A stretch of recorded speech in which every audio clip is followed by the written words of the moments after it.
Bueno, cuando Jesús enseña que el que edifica sobre la arena vendrán lluvias, vientos y derribarán esa casa, dice, y luego dice, y será grande su ruina. Bueno, cuando eso pasa, cuando yo me alejo de Dios por el engaño de la riqueza, porque hay uno que me está engañando, me quiere hacer creer que yo, por el hecho de ser cristiano, tengo que ser rico. Me hace creer que Dios tiene la obligación de que yo sea rico, de que no sea pobre, bajo ningún punto de vista. Usted sabe que había un tiempo que se predicaba eso en Argentina, que el que vivía en una casilla, el que lo consideraban pobre, dice, tiene un Dios pobre. No puede ser que un cristiano viva en una casilla, tiene que tener una muy buena casa, una buena posición económica para recién creer que Dios está con él. Pero no es así no dice eso la Biblia, no es así el cristianismo. Entonces cuando eso pasa, yo me afano por tener más posición económica, que no me falte nada, que no me falte esto, eh, o sea, tengo que tener este poder adquisitivo, ser diferente a los demás. En fin, pasa por mi cabeza muchas cosas que yo me voy de a poquito alejando de Dios, descuidando las cosas espirituales de Dios, porque la Odisea por algo empezó, y cuando empezaron ellos, creyeron en Jesús, se les amplió el conocimiento, el Espíritu Santo trabajaba en la Odisea, se movía, hasta tal punto que empezó a enriquecerse porque estaba en un lugar apropiado, en un lugar que podía ser comercial. Entonces de ahí empezaron ellos a prosperar, tal es así que dijeron, bueno, somos ricos, nos hemos enriquecido. Se dice que la Odisea sufrió varios terremotos y que devastó la ciudad y que el Imperio Romano brindó una ayuda, les quiso dar una ayuda, ellos dijeron no, porque nosotros tenemos todo, lo vamos a reedificar nosotros, no tenemos necesidad de nada. Bueno, en ese lenguaje que ellos conocían, que ellos decían que eran ricos, bueno, hacían jactancia de la mejor medicina para los ojos, en fin, muchas cosas. Y en ese lenguaje Dios les habla y les llama la atención. No hay mejor cosa que Dios te discipline, que Dios te exhorte, la exhortación divina. Cuando viene de lo alto, hermano, no es como una exhortación de un hermano, la exhortación de Dios. El libro de Job dice, no menosprecéis la disciplina del Señor. Eso está escrito en la palabra. Así que Dios al hijo que ama lo disciplina, lo castiga. Está en el libro de Hebreos también. Así que Dios no nos puede dejar sin disciplina, sin castigo. Nos tiene que llamar a la reflexión porque verdaderamente Dios nos ama. Si nos dejara sin disciplina, sin castigo, sin llamado de atención, sin amonestación, dice que seríamos un bastardo. Es como no tener un padre.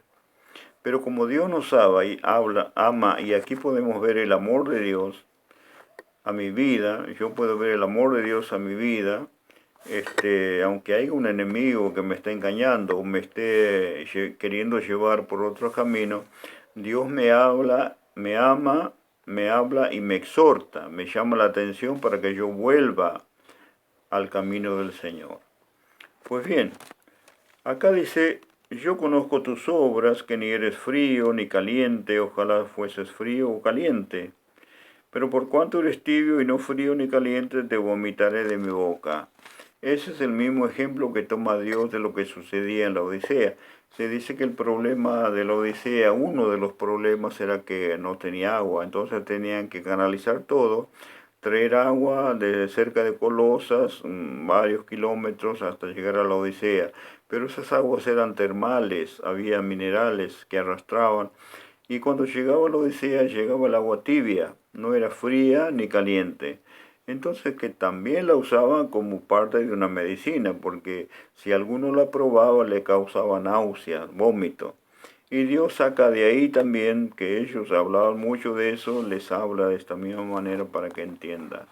No eres frío ni caliente, por cuanto eres tibio, dice, te vomitaré de mi boca.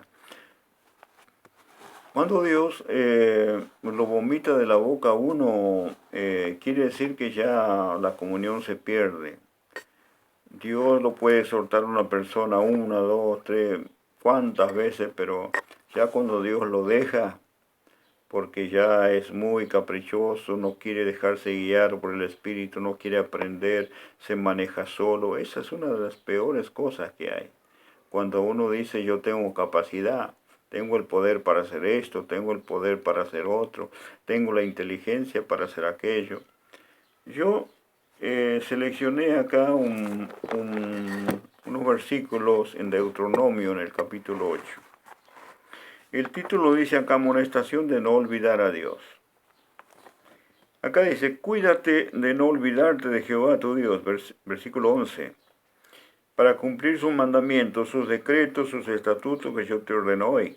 No suceda que comas y te sacies y edifiques buenas casas en que habites, y tus vacas y tus ovejas se aumenten, y la plata y el oro se te multipliquen, y todo lo que tuvieres se aumente. Y se enorgullezca tu corazón y te olvides de Jehová tu Dios que te sacó de tierra de Egipto de casa de servidumbre. Y el verso 17 dice, y digas en tu corazón, mi poder y la fuerza de mi mano me han traído esta riqueza. Si no, acuérdate de Jehová tu Dios, porque Él te da el poder para hacer las riquezas, a fin de confirmar el pacto que juró a tus padres como en este día. Mas si llegaras a olvidarte de Jehová tu Dios, y anduvieres en pos de dioses ajenos, y les sirvieres, y a ellos te inclinares, yo lo afirmo hoy contra vosotros, que de cierto pereceréis. Como las naciones que Jehová destruirá delante de vosotros, así pereceréis, por cuanto no habréis atendido a la voz de Jehová vuestro Dios. Bueno, Dios les hablaba así a Israel, les advertía, les aconsejaba, les hablaba, hermano, a través de los profetas. Dios nunca dejó de hablar a Israel. Israel siempre tuvo palabra de Jehová. Israel nunca va a poder decir, no digo el de ahora, pero del tiempo pasado, nunca van a decir Dios no me habló. Siempre Dios les enviaba profetas, mensajeros, que les hablen, que les transmitan la verdad. Incluso le decía que si no obedecían, los iba a llevar cautivos, desnudos, a las otras naciones. Hablaron, hermano Isaías, muchos pusieron ejemplos de que iban a venir castigos duros. ¿Y a quién le gustaría andar desnudo? Yo ni ahí andaría desnudo por la calle, únicamente un loco podría hacer eso. Pero en ese tiempo, hermano, era la peor humillación. Como le hizo uno a los siervos de David, me parece que les hizo, era una señal de vergüenza, que les cortó la barba y todo y lo largó, era una señal de vergüenza, pero está la desnudez espiritual. La desnudez espiritual, hermano, es ya la ruina total, cuando uno ya está desnudo, vacío, no tiene nada. A mí no me gusta cuando hay predicadores vacíos que predican el Evangelio por la experiencia o por glorias pasadas, se acuerdan de esto, de aquello, pero no lo transmiten así lo bueno, lo en vivo, las cosas de la Biblia. Hablemos solamente la Biblia, no mezclemos con otros libros que quizás no sabemos si fueron ciertos o no fueron ciertos, por quienes fueron escritos. No hagamos hincapié en esos libros. La salvación está aquí. La salvación está aquí en la palabra, en la Biblia. La Santa Biblia, por eso dice Santa Biblia, la palabra gloriosa de nuestro Dios. Y bueno, y ahí es cuando viene el consejo, porque viene Jesucristo a darles un consejo. Miremos lo que dice la Biblia. Verso 18 dice, por tanto yo te aconsejo que de mí compres oro refinado en fuego para que seas rico, y vestiduras blancas para vestirte, y que no se descubra la vergüenza de tu desnudez, y unge tus ojos con colirio para que veas. Luego dice, yo reprendo y castigo a todos los que amo. Sé pues celoso y arrepiéntete. Así termina el mensaje con un arrepentimiento. Siempre, en todo momento, en todo lugar vamos a encontrar el llamado al arrepentimiento. Y si Dios dice que uno se puede arrepentir, se puede arrepentir. ¿Cómo que no?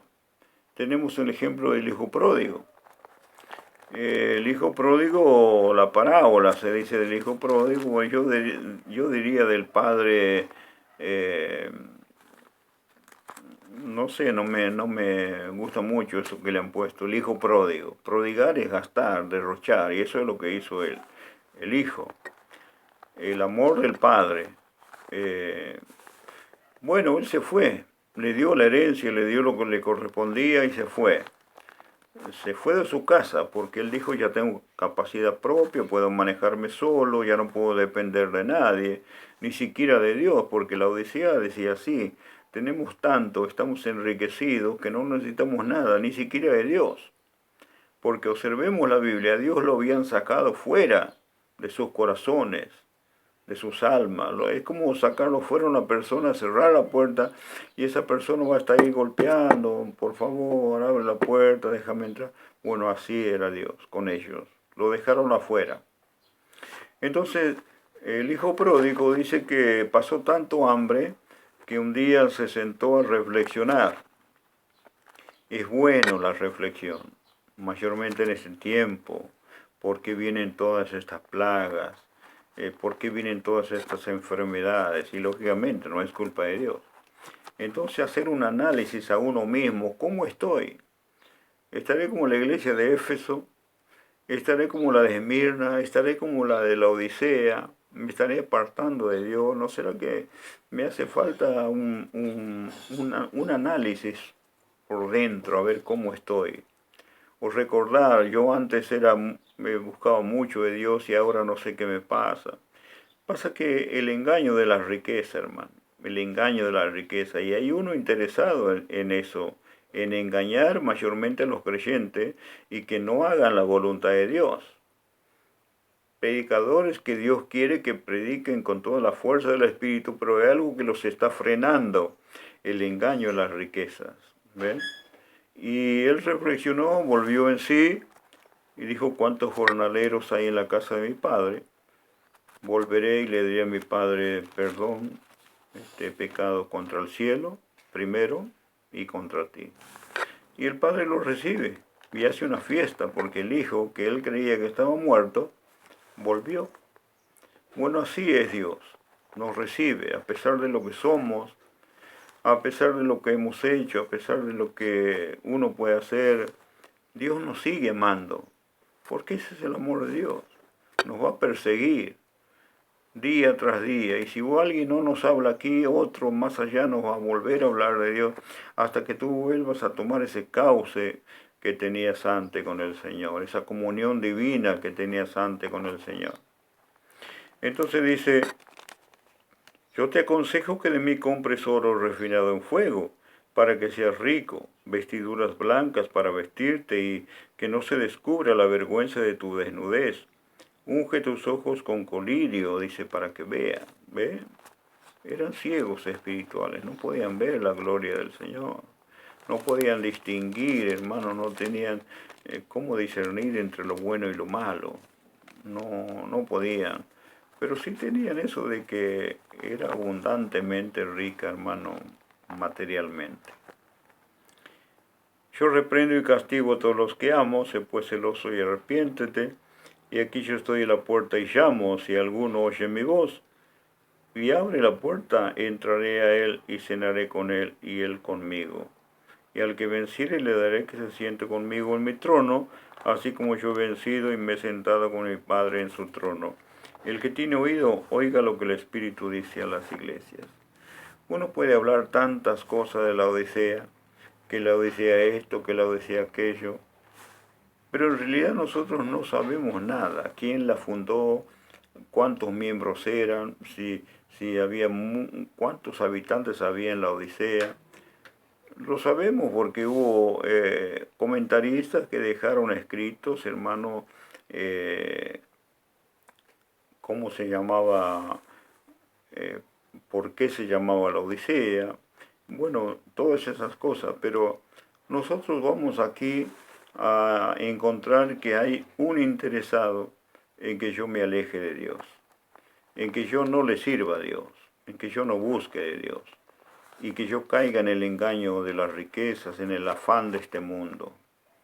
Porque el que es rico materialmente, no sé cómo se puede considerar uno rico, qué sé yo, de 100 millones de pesos aquí en Argentina para arriba, bueno, podría considerarse un hombre rico. Lo que no le va a gustar es que le ponga el impuesto a la riqueza. Pero es peor que sea rico, peor que sea pobre espiritualmente y que no tenga nada. Todas las riquezas espirituales vienen de Dios. Todas las riquezas espirituales vienen de Dios. Y eso no lo queremos perder, bajo ningún punto de vista. Por eso yo quiero animarle también que usted vuelva al camino del Señor, que usted le sirva al Señor como antes, sea en la música, sea en las prédicas, sea en algún talento que Dios le dio. No se desanime, siga adelante. Usted sírvale al Señor, que la recompensa va a ser grande. Dios me ha hecho ver a través de estos tiempos, hermano, que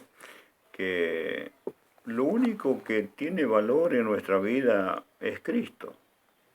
No dependemos de nadie más, porque nada es nuestro, nada vamos a llevar. Yo quiero que mi alma, que mi espíritu viva en la eternidad con el Señor Jesucristo.